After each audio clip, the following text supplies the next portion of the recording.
Hello everyone, কেমন আছো সবাই? আশা করি অনেক ভালো আছো। আমিও ভালো আছি, সুস্থ আছি। আর সবে মাত্র স্নান করে আসলাম, দেখতেই পাচ্ছ।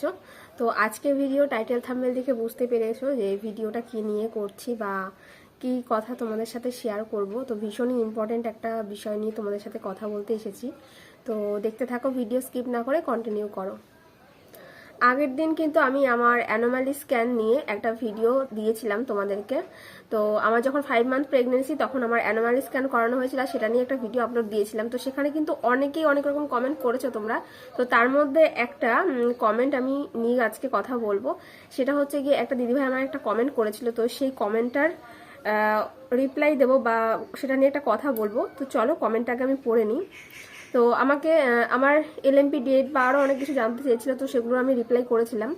একটা দিদিভাই লিখেছে যে আমার ডক্টর একবার আল্ট্রাসাউন্ড করিয়েছে, আর কিছু হয়নি কেন?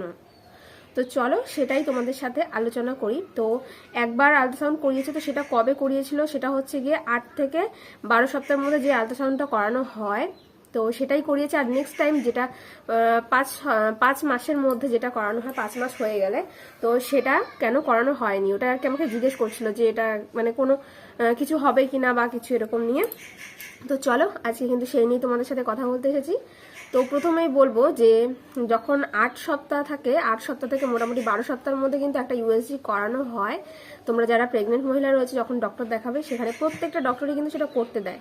আর সেটার মাধ্যমে অনেক কিছু জানা যায়, কটা বেবি আছে, টুইন্স বেবি না সিঙ্গেল বেবি, কারো 3টে বাচ্চাও থাকে, তো সমস্ত কিছু জানা যায়। তারপরে গিয়ে আচ্ছা, আর বেবির হার্টবিট এসেছে নাকি সেগুলোও জানা যায়, অনেক কিছু জানা যায়।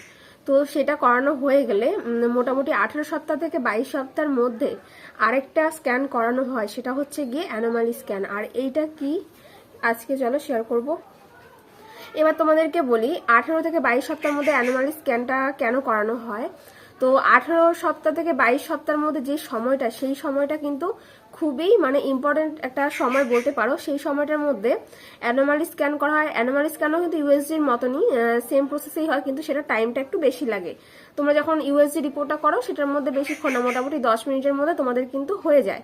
আর অ্যানোমালি স্ক্যান যেটা হচ্ছে সেটা হচ্ছে খুঁটিয়ে খুঁটিয়ে বিষয়গুলো দেখা হয়।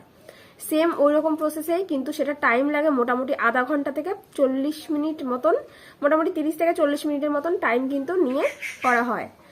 আর সেটা হচ্ছে গিয়ে যে বাচ্চার হাত পা, তারপরে মুখ, ঘাড়, মানে প্রত্যেকটা বডি পার্ট ঠিকঠাকভাবে আছে কিনা, মানে সুস্থ আছে কিনা বেবি, সমস্ত কিছু কিন্তু খুঁটিয়ে টাটিয়ে সেগুলো দেখা হয়।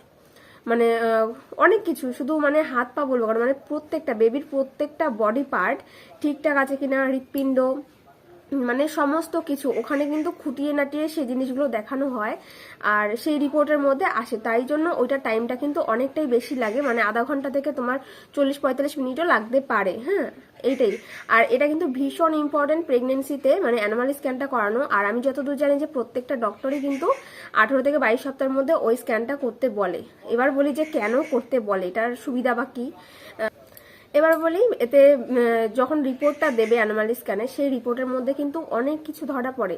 মানে অনেক সময় কি হয়, অনেকের বেবির মানে অসুস্থতা থাকে, ধরো মানে বডি পার্ট, মানে বিভিন্ন ধরনের ত্রুটি বা সমস্যা বলতে পারো, এরকম কিছু থাকলে সেই রিপোর্টের মধ্যে কিন্তু আসে আর সেটা ধরা পড়ে। আর সেটা কিন্তু খুব তাড়াতাড়ি, মানে 18 সপ্তাহ থেকে 22 সপ্তাহের মধ্যেই ওটা করতে হয়, এর থেকে বেশি লেট করা যাবে না। কারণ যদি কোনো সমস্যা থাকে, ভালো হলে তো ভালো, আর যদি কোনো সমস্যা এরকম থেকে থাকে তাহলে কিন্তু ডাক্তারবাবু সেই মানে সেই হিসেবে ট্রিটমেন্ট করে, মানে পেটে থাকাকালীনই বাচ্চা।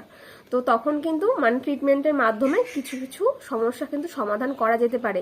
এটাই হচ্ছে সব থেকে গুরুত্বপূর্ণ একটা বিষয়। তাই তোমাদেরকে বলবো যে তোমাদের যদি এরকম, মানে ওই দিদিভাইকে আমি স্পেশালি বলবো যে যদি এরকমটা হয় যে মানে করানো হয়নি তুমি যেটা বলছো, তাহলে অবশ্যই কিন্তু করিয়ে নাও, মানে খুব তাড়াতাড়ি। আর এটা প্রত্যেককে বলবো যে ডাক্তারবাবু তো এটা দেবেনই মানে করতে, আর যদি বাই চান্স এরকমভাবে না দেয় তোমরা কিন্তু অবশ্যই অবশ্যই কিন্তু করিয়ে নিও।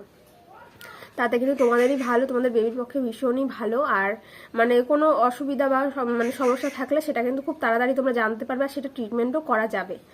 আর তাছাড়া বলবো যে সবার বাচ্চাই সুস্থ থাকুক, ভালো থাকুক, এটাই চাই ভগবানের কাছে। তো মানে ভালো থাকলে তো সবটাই খুব ভালো। কিন্তু যাই হোক, মানে ওই স্ক্যানটা করানো কিন্তু ভীষণ ইম্পর্টেন্ট, ভীষণ জরুরি। হ্যাঁ, তোমরা কিন্তু অবশ্যই অবশ্যই করিয়ে নিও।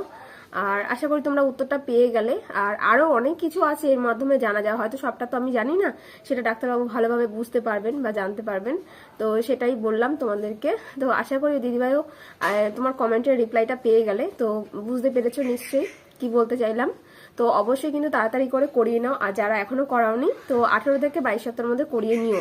তো আমারও কিন্তু এরকম 18-19 সপ্তাহের মধ্যে করে নিয়েছিলাম, আর সমস্ত কিছু ঠিকঠাক ছিল আর ভালো আছে। তো এটাই বলবো তোমাদেরকে, যদি কেউ না করে থাকো করিয়ে নিও। তো আজকে কিন্তু ভিডিওটা কেমন লাগলো অবশ্যই জানাবে। আর খুব একটা বড় করলাম না ভিডিওটা, শুধু তোমাদেরকে কমেন্টের রিপ্লাইটা দিয়ে দিলাম। তো টাটা আজকে ভিডিওটা। তো নেক্সট টাইম তোমাদের যদি কোনো প্রশ্ন থাকে মনে, অবশ্যই কিন্তু আমাকে কমেন্ট করে জানাতে পারো, বা কিছু জানতে চাইলে অবশ্যই কিন্তু বলে দেবো।